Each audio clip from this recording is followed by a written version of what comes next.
Voilà, si toi aussi tu te sens débordé comme Chloé l'était, si tu ne sais plus comment gérer toutes tes matières, je veux juste que tu comprennes quelque chose. Et du coup, j'avais T'as- juste une petite dernière question par rapport au retard, entre guillemets, que j'ai accumulé, que ce soit dans les cours, etc. Où est-ce que je pourrais le placer dans la semaine? Par Ok. exemple, le retard que tu as dans les maths, c'est déjà ici.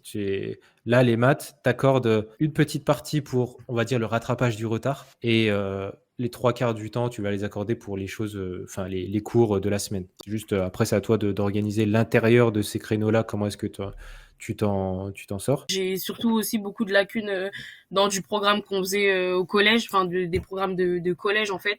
Donc Ok. c'est ce qui me faisait un peu peur en fait finalement. Ok, donc pour ce qui est des lacunes, à savoir des choses que tu es censé savoir et que tu ne sais pas, tu les combles que si tu en as besoin. Ok, donc tu vas pas aller chercher le programme de l'année dernière et tout refaire et voir si tu connais tout bien, etc. Non, c'est juste que s'il y a un cours de cette semaine, par exemple de maths, où tu vois qu'il y a une notion que tu n'arrives pas à comprendre ce cours-là à cause de ce truc-là, là tu vas combler la lacune, mais tu vas Ok. pas la combler automatiquement.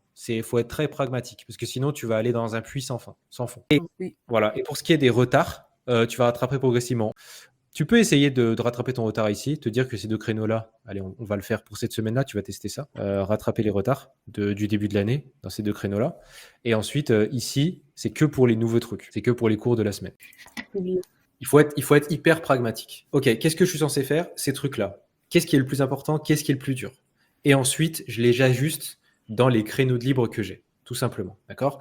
Et pour chacune des choses, je vois si je peux pas le faire plus vite. Là, où vous voyez les langues, je lui ai pas mis 2 heures de langue. Je lui ai mis juste 25 minutes de langue, mais ces 25 minutes-là, avec le GPT qu'on a là, ça va aller très vite. Et en plus, ça va être interactif. Et en plus, je lui ai mis le soir volontairement parce que discuter avec une intelligence artificielle à l'oral, ça demande pas beaucoup d'énergie. Tu peux le faire même après les cours. Donc voilà l'idée. Les autres, vous pouvez vous en inspirer. Voilà, si toi aussi tu te sens débordé comme Chloé l'était, si tu ne sais plus comment gérer toutes tes matières, je veux juste que tu comprennes quelque chose. L'organisation, ça s'apprend. C'est pas inné, c'est une compétence. Ce que tu viens de voir avec Chloé, je le fais chaque semaine avec mes étudiants. Et en fait, chaque planning est unique et chaque solution est personnalisée. Du coup, si tu veux être le prochain étudiant que je coach, j'ai préparé une vidéo qui t'explique exactement comment ça fonctionne et comment rejoindre le programme et comment on va créer ton système ensemble pour briller dans tes études. Le lien est sous la vidéo. Alors, je précise juste que je prends qu'un certain nombre d'étudiants chaque mois, tout simplement pour pouvoir vraiment me pencher sur chacun, comme je l'ai fait avec Chloé par exemple. Si tu me connais pas, moi c'est Issa, j'ai aidé plus de 2400 étudiants à viser le top de leur promo. Si tu veux la méthode complète pour travailler au niveau des meilleurs étudiants, j'ai préparé une vidéo pour ça, elle est dans ma bio.